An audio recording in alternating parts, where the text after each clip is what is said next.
Hey everybody, welcome back to Pick of the Week. This time I am featuring the third studio album by Thundercat titled Drunk on Brainfeeder Records from 2017. Alright guys, so last Pick of the Week I chose my #1 album of 2017 and this is my #2 album. I absolutely adore this record. It is like taking the pill and going down the rabbit hole and just having this sonic experience. It is so much fun. Thundercat. If you've never heard him, I don't really know how to explain him, but he's just a virtuoso on the bass and just has this wonderful way with words and lyrics, just sort of taking, I don't want to say the mundane, but just sort of the everyday wandering sort of thoughts. Like you're just sitting down and you have these thoughts come up in your head and they sort of lead you down this non sequitur pathway, and he so eloquently puts that to music and it just works.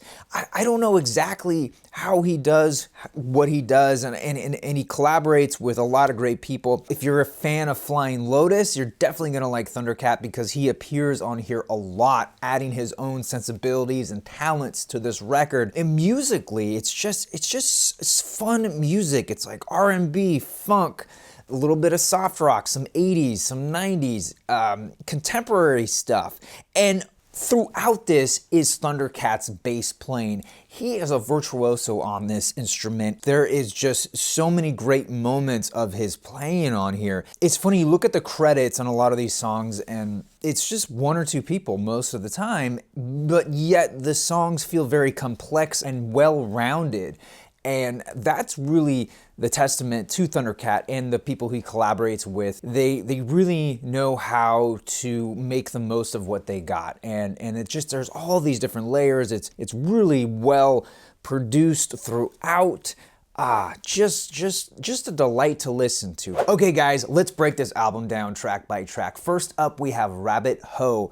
And this one is the primer. It gets you ready for what you're about to experience. It's a short little track, and keep in mind the sound of this because it will come in at the very end of this record. It's really nice how he bookends this album. And I have to think that the title is referencing Lewis Carroll's Alice in Wonderland by the rabbit hole traveling down, because that is a perfect metaphor for this record. It really is a sonic odyssey. It's a lot of fun, so come with me. Let's do this. When it rains, it pours. Open windows and closed doors. Track 2 is Captain Stupido, and I love how rapid the chords change on this.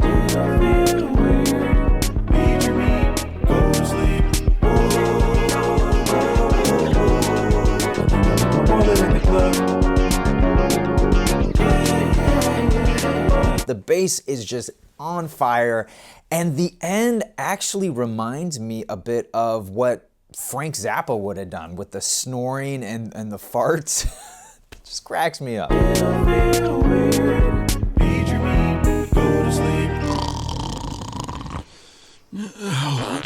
think I left my wallet at the club. Track 3 is and it opens with this really lovely flanged out atmospheric soundscape, but that quickly changes in this chaotic jam section.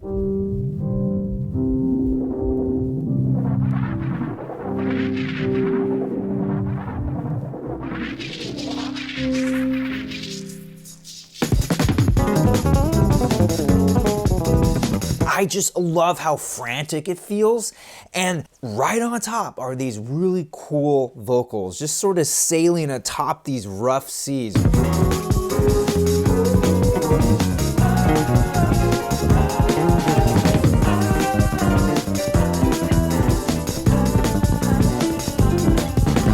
Track 4 is Bus in These Streets. Now this song sounds like a Phil Spector song from the 60s that was written for a sitcom that's being processed through some VCRs.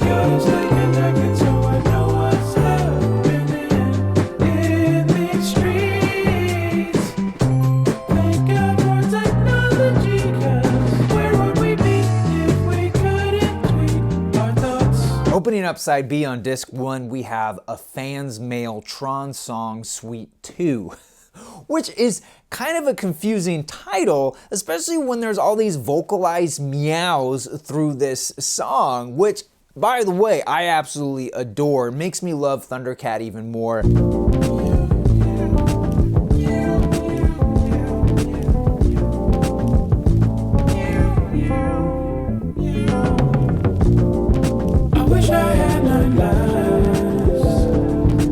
This song in general really carries the torch from the previous song.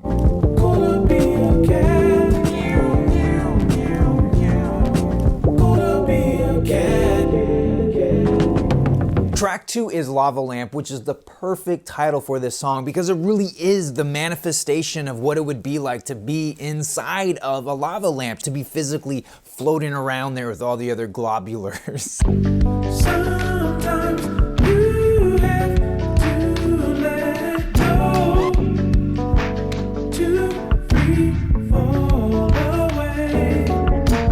Oh my gosh, I really like this song. It definitely is one of my favorites off of here. It's just got such a chill vibe. I don't know how you can't love this song.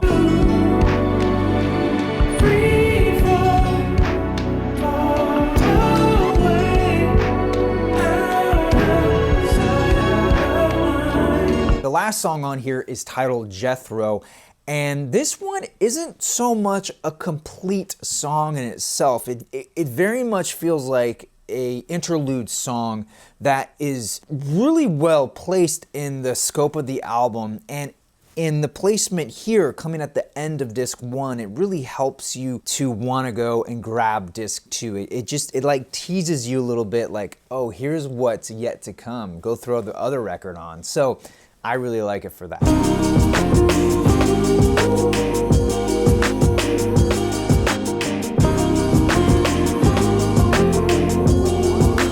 Opening up disc 2, we have Day and Night, and this again is more of an interlude, like an intro song that really whets the appetite for what follows next.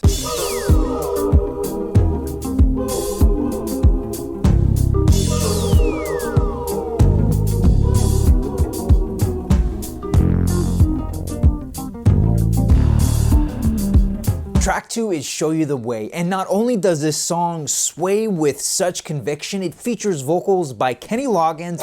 Your heart is struggling, baby. Try to believe there might be something that you just couldn't see. And Michael McDonald. It really is a love letter to that era of soft rock.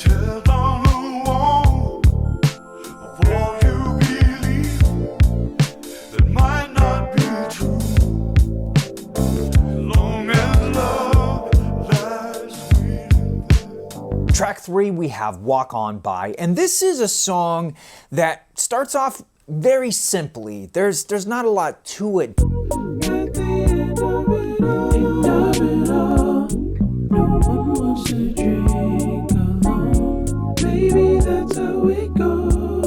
But man, oh man, does it come alive when Kendrick comes in and just does his thing. It turns it into something very special. Treat him like Joe the plumber. I wonder if someone coming can see this tool on him. Immature and retarded is what you call me. Your cousin won't come home from the pen, but from the army. If I can right my wrongs, it'd be in this verse I read. Even though a bullet hit him in the leg, still walk on by. Opening up side B on disc 2, we have Black. Now this one, I have to admit, is not one of my favorites.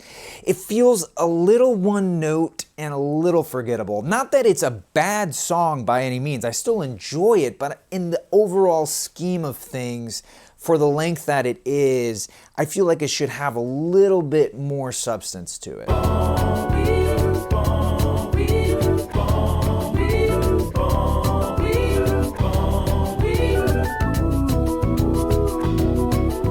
But then again, I don't always focus on the lyrics first, so maybe there's something yet to be discovered when I go back and really pay attention to what he's singing about.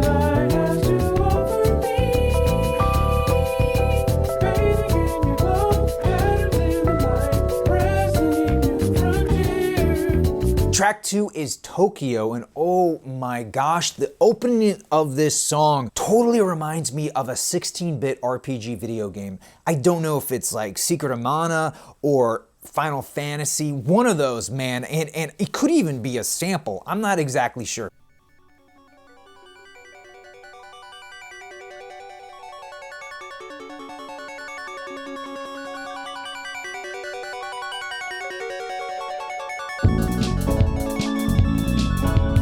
Restless nights in Tokyo. It kind of is a love letter to Japan in a lot of ways, Tokyo especially, but the vibe of it all, it just feels like you're driving through Tokyo at night and you're looking out of a window passing by and you're getting all these little glimpses of what life in downtown Tokyo is like. And it's just, from an outsider's perspective who's never been there, it's a delight to listen to. Gonna blow all my cash on anime. Yes. Don't try to stop because I'm over 9,000. Just point me to the pachinko machines. I think I'm Ichiro. I think that I'm Goku. Can I just stay one more day? Track 3, we have Jamel's Space Ride, and oh my gosh, does this song make me smile. I love the melody, I love everything about the music on here and the lyrics especially. It's exactly the kind of song I would write, just going off into space and meeting aliens. I want to ride away off into space and into the sun with all the spirits in space, dust and aliens where we belong. This one should be the theme song for the new Reading Rainbow. That's kind of the other vibe that I get. I imagine this hand-drawn animation music video for this song. Really, really cool stuff. I'm so glad that Thundercat made this song.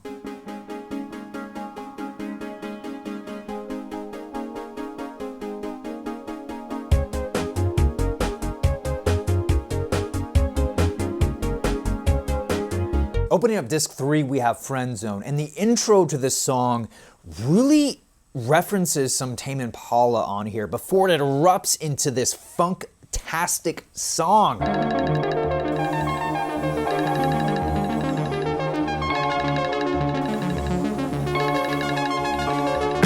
I'm your biggest fan, but I guess that's just not good enough. The lyrics on here are so personal to Thundercat that it really makes me admire him, just how honest he's being on here. Like, he doesn't need another friend. He doesn't want to be friend zoned. He would rather go play Mortal Kombat than be played games with by the person he's singing about. So I really, really dig the overall vibe of this song. Just really cool stuff. Again, I love how Thundercat can take just sort of what would be maybe mundane lyrics or just very simple lyrics, but the artistry in which he phrases them and sets them to music, it really rises them up into an artistic level. I mean, how many times can you say that about a song where the singer sings about playing Mortal Kombat? Because I'd rather play Mortal Kombat anyway. Hey, I'm all about my Johnny Cage. If you're not bringing tacos, I suggest you start to walk away. Bitch, don't kill my vibe. Track 2 is Them Changes, and it certainly carries the funk flavor from the previous song. Nobody move, there's blood on the floor. And I can't find my heart. But there's this moment where it completely breaks from that, and that's my favorite. It just kind of has this slowed down feel with a little bit of Kamasi Washington playing some sax on here. Nobody move.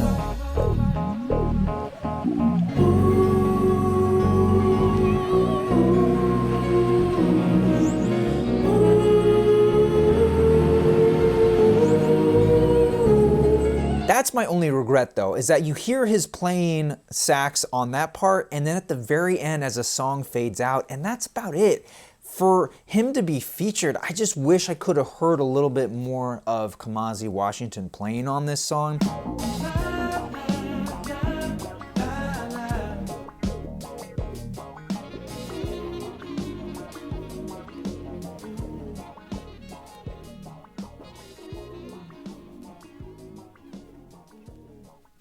Track 1 on side B of disc 3 is Where I'm Going, and the bass work on here had me fooled that there was a guitar. Like, seriously, I thought that there was a guitarist in addition to Thundercat's bass playing, but no, it's him up on the fret of his bass.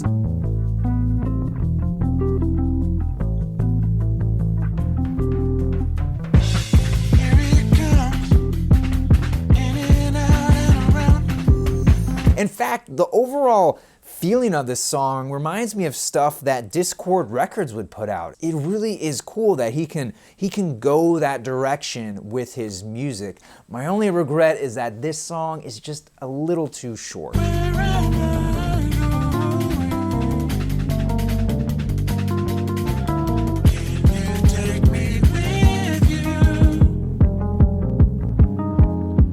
Track 2 is Drink That, and this one certainly is sponsored by drug use.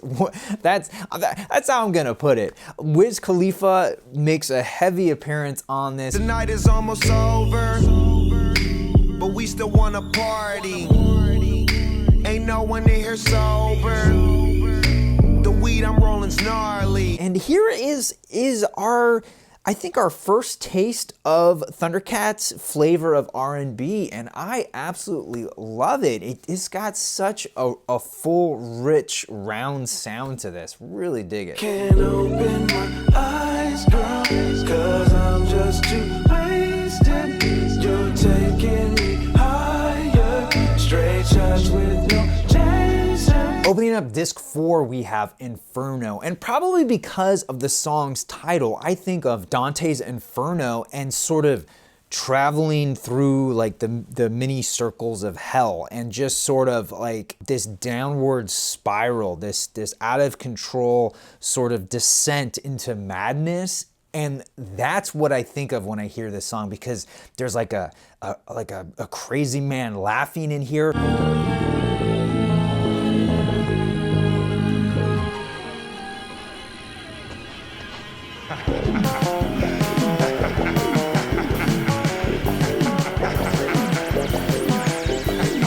The strings, played by Miguel Atwood Ferguson, really lend this uneasiness to the whole piece. Oh my gosh, this one, ooh, this one's a good opener. I dig it.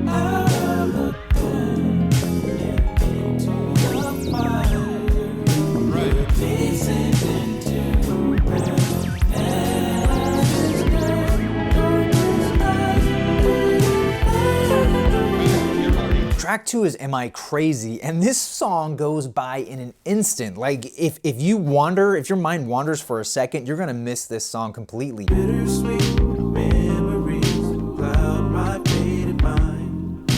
And if I was so lucky, I could press rewind. It really serves to set up track 3, 3 a.m., which is about insomnia.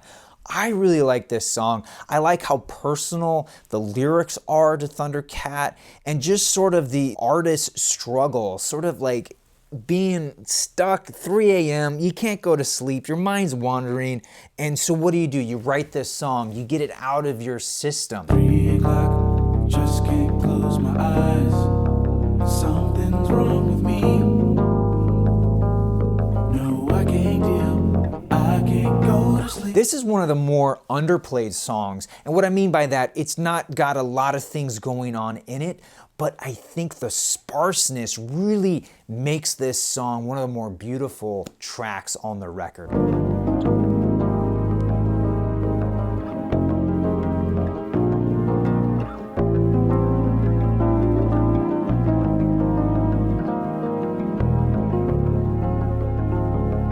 Opening up side B on disc 4, we have the title track. And on first pass, this one comes off rather benign, but with repeated listens, you sort of get the impression that Thundercat has gone through a lot of pain, and he copes with that using alcohol. Drowning away all of the pain till I'm totally numb. And that's sort of a personal expression makes this song that much more impactful to me, the listener. I feel like I've gotten to know him throughout the course of this record, and this track especially, it makes me feel for him. Morning heartache, senses told off.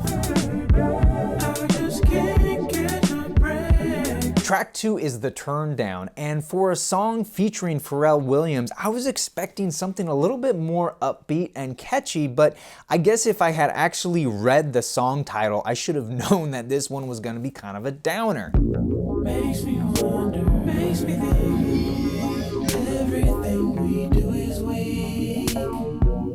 Turn down, oh God. Now, truth be told, I'm not sure what to really think about this song. I think I have to let it sort of sink in a little bit more. It doesn't really elicit a lot of reaction from me, which I find interesting. So I don't really know what to think of this song. If you guys have an opinion, leave a comment down below. This is gonna sound like I was just hitting the hash. They make us think it's a race war when the war is in class.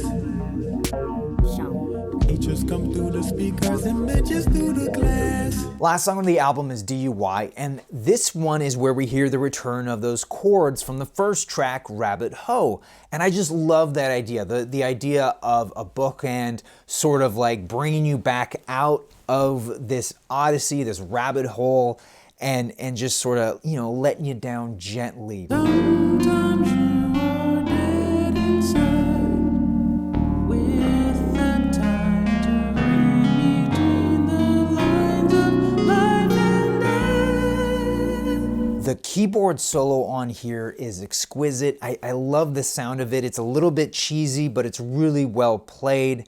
And overall, thematically, again, like I said at the top, I feel like each side has its own theme, and this one really plays, especially with the title of Drunks, DUI. It's got a theme, so really interesting stuff.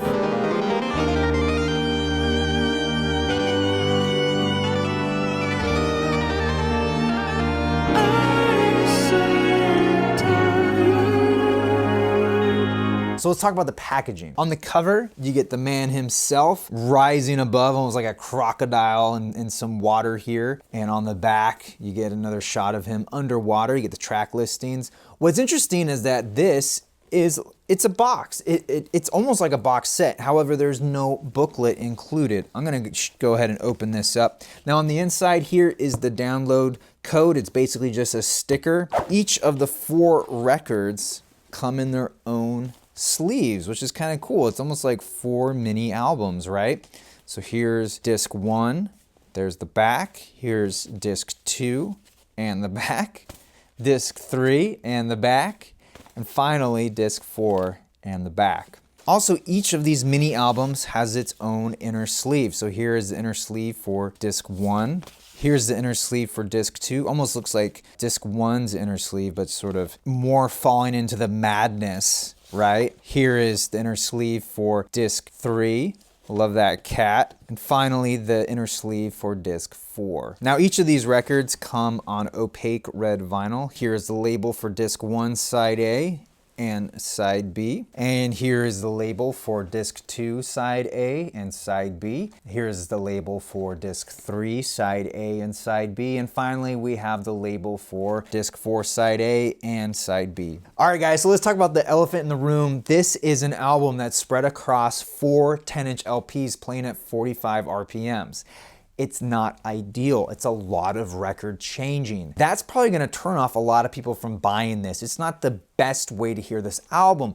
However, I think artistically, this was a very good choice. It makes a lot of sense. As I said in my track-by-track review, each side has a theme. Like, it really makes sense. It carries from one side to the next to the next. I don't know if that would have been as apparent if they were able to somehow fit this across 4 sides of a 12-inch LP, but just the way it's done. I mean, I don't know. I can't think of another release that's really quite like this. So I like it from that standpoint. But yeah, it's not ideal. But it sounds really, really good. by allowing it to spread across this many records, it really gives these songs room to breathe and have a full fidelity. So I think in that sense, by the pure vinyl standpoint, this made a lot of sense. But for practicality purposes, yeah, I have to be honest, it is kind of annoying. But I want to know what you guys have to say. What do you think of this album? Which song is your favorite? Do you think it was a good idea to spread it across 4 10-inch records? Leave a comment down below. Until then, thank you guys so much for watching. I'm your Vinyl Geek, and I'll catch you on the flip side.